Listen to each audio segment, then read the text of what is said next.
Hello' নমস্কাৰ guys মোৰ অসমবাসী ৰাইজ পুনৰবাৰ স্বাগতম জনাইছোঁ আপোনালোকক মোৰ চেনেললৈ। গতিকে থাম্বনেইল দেখি হয়তো আপোনালোকে আজি অনুমান কৰিব পাৰিছে মই কিহৰ বিষয়ে ক'বলৈ গৈ আছোঁ। মই মোৰ ককাৰ বিষয়ে ক'ব গৈ আছোঁ। ককাৰ লগত থকা কিছুমান স্মৃতি আপোনালোকৰ লগতো শ্বেয়াৰ কৰিব খুজিছোঁ। গতিকে বিশেষ পলম নকৰি আহক আজি ভিডিঅ'টো আৰম্ভ কৰোঁ। ককা বা আইতা বুলি ক'লে সুকীয়া ধৰণৰ আৱেগ জড়িত হৈ থাকে। গতিকে ককাৰ লগত কটোৱা ককাৰ পৰা মুখৰ পৰা ওলোৱা শেষ মাতটো তেওঁক হেৰুৱা সেইখিনি কেৱল যি হেৰুৱাইছে তেওঁহে অনুভৱ কৰিব পাৰিব। যিহেতু মোৰ দেউতা নাই, গতিকে সৰুৰে পৰা ককাৰ লগতেই ডাঙৰ হোৱা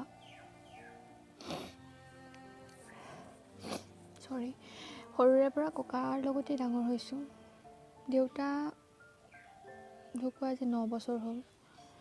তাৰ আগতে দেউতা চাকৰি সূত্ৰে বাহিৰত থাকে। গতিকে ককাৰ লগতে সৰুৰ পৰা ডাঙৰ হৈছোঁ, ককাৰ লগত খেলিছোঁ, ককাৰ লগত আছোঁ। কিন্তু এতিয়া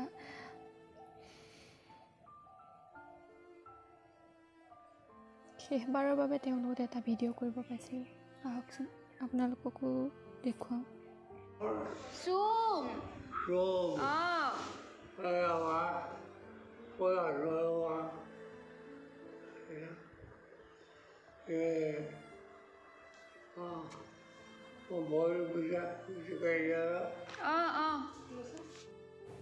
তেওঁ গুচি গ'ল।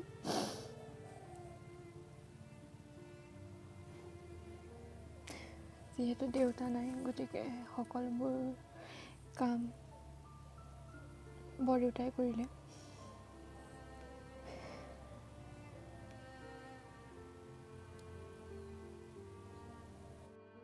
এয়া গায়ন বায়নেৰে তেখেতক বিদায় দিয়া হৈছে। যিহেতু গাঁওখনৰ জ্যেষ্ঠ তেখেত। পোহৰৰ অভাৱৰ কাৰণে মই এইখিনি ভালদৰে কেপচাৰ কৰিব নোৱাৰিলোঁ। তিলানীৰ কামখিনি বৰদেউতাই কৰিছে। সকলো নীতি নিয়ম বৰদেউতাই কৰিছে, এতিয়া তিলানীৰ কামখিনিও তেওঁ কৰিছে। যিহেতু ককা আনৰ কাৰণে কি মই নাজানো, কিন্তু মোৰ কাৰণে তেখেত বহুত বহুত বহুত বেছি আপোন। হয়তো তেওঁ মোৰ ককা নহয়, দেউতা হয়। কিয়নো যিখিনি কাম দেউতাই কৰিব পোৱা নাই, সেইখিনি কাম ককাই কৰিছিল।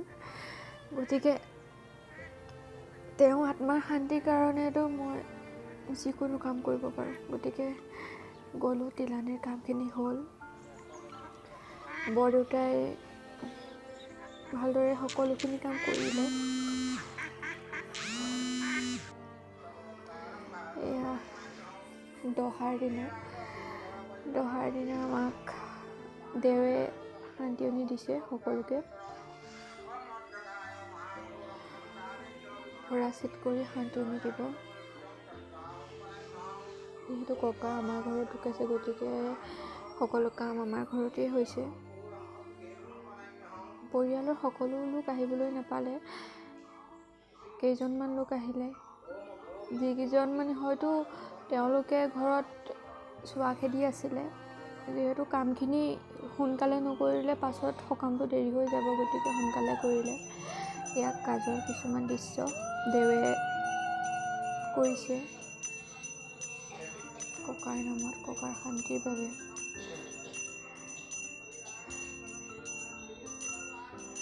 গুচি গ'ল তেওঁক আৰু কেতিয়াও দেখা নাপাওঁ। কিন্তু তেওঁ যেন এতিয়াও আছে, তেওঁ যেন ঘৰখনত আছে, এতিয়াও তেনেকুৱাই অনুভৱ হয়। কাৰণ কেতিয়াও লগা নাই যে তেওঁ গুচি গ'ল।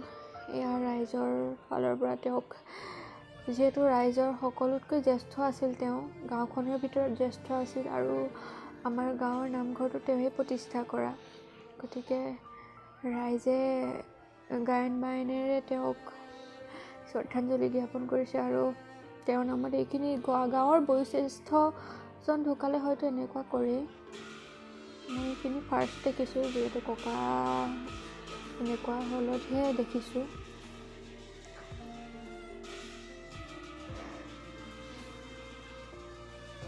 আপোনালোকেও পূজাত প্ৰাৰ্থনা কৰিব যাতে ককা য'ত আছে সুখত থাকক, শান্তিত থাকক আৰু আমাক আশীৰ্বাদ কৰিব যাতে ককা আমি সকলোবোৰ ভাল পথত থাকিব পাৰোঁ।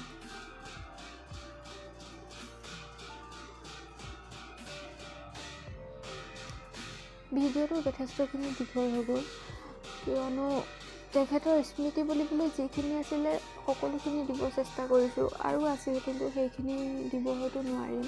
ভিডিঅ'টো বহুত বেছিয়ে দিবলৈ যাব, গতিকে ভিডিঅ'টো বৰ বেছি আৰু দীঘল নকৰোঁ।